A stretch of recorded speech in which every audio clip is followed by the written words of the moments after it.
Hey, I'm Paul Stachnak from Butterscotch.com, and welcome back to How Do I Use the Kinect for Xbox 360. As you well know, controllers are so last year, and with the Kinect you can now take control of your Xbox requiring nothing but your hands and your voice. Sounds a little bit like Minority Report, no? In reality, it's called the Kinect Hub, so let me show you how to use it. So here we are in the Xbox dashboard, and if you look in the bottom right corner, you're going to see some video feedback actually. And that's the Kinect camera right now, and you can see that it actually sees my hand. So when I hold up my hand, you can see it makes this little mark. So that's how it identifies me. Now to launch the Kinect Hub, what you want to do is just wave at the screen.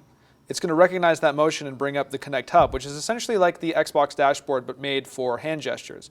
So as you can see, there's a lot of big icons, and in the bottom right hand corners you can see it actually recognizes my two hands, and if I raise my hand and move it across the screen, I can access any of these features, like for instance Kinect Adventures. There's this add-on advertisement. You have the Zune store, Video Connect, which is their video chatting software which utilizes the Kinect camera. Likewise, you can also sign into Xbox Live if you haven't already. In the left-hand corner of the screen, you're going to see this other arrow here, and if I hold to it, it sort of locks it in place, and now I can slide across to another page, which gives me secondary options. In this case, I have Kinect ID, which I'll show in another episode. Likewise, I also have access to my friends list, achievements, avatar editor, and the Kinect tuner. So if I select the friends list here, you're going to see that it's just like my regular friends list if I hit the guide button, but slightly Kinectized. So I can slide across to another page, I can check my messages, I can start a party and whatnot. And to get back at any moment, just hit the arrow at the top left corner, let the ring complete, and you can select the process. Now let me go to the avatar editor here and quickly show you how Microsoft has sort of adapted a lot of its custom apps for the Kinect.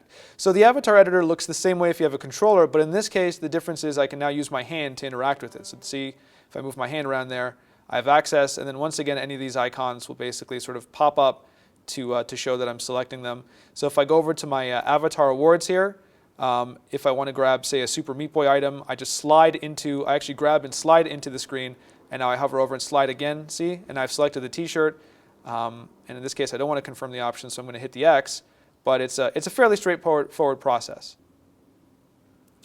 Likewise, the Zune Marketplace has been similarly updated for the Kinect. So as you can see, it's a little more simplified. What's missing here are the sort of the text titles that you usually see at the top that let you go through all the different categories.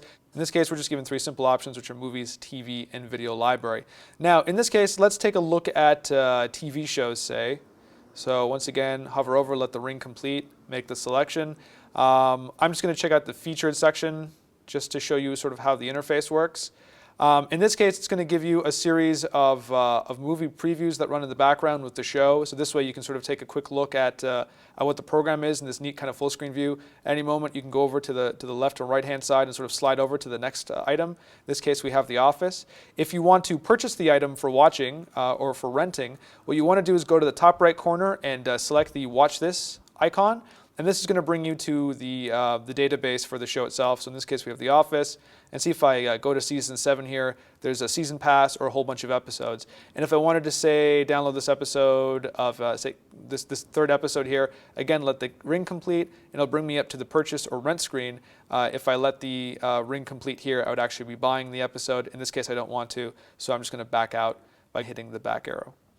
Now, there is one more way of accessing the Kinect Hub, which is using voice commands. In the bottom right, you'll also notice that there's a little microphone icon. And what this means is that the Kinect is constantly waiting for voice commands. Now, to use voice commands, you simply identify the Xbox by saying Xbox, and now it's going to give you a context menu of things that you can say. So if I say Kinect, see, it's identified my voice command, and it takes me to the Kinect Hub.